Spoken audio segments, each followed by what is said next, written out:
Patuloy ang pag-arangkada ng GMA Network sa unang 6 na buwan ng 2025. Nagtala ang GMA Network ng 2 billion pesos na net income after tax na mahigit sa 3 beses ng kita sa parehong panahon ng 2024. Ang consolidated revenue naman ng network ay umabot sa 10.1 billion pesos na mas mataas sa 7.8 billion pesos sa kaparehong panahon ng 2024.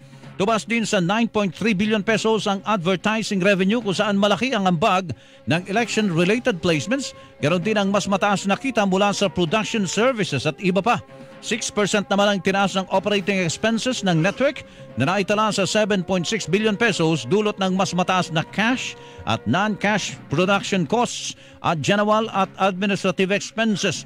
Dahil sa matatag na revenue growth, nakapagtala ang GMA ng 3.8 billion pesos na kita o earnings before interest, taxes, depreciation and amortization sa pagtatapos ng June 2025 na 91% na pagtaas kumpara noong 2024.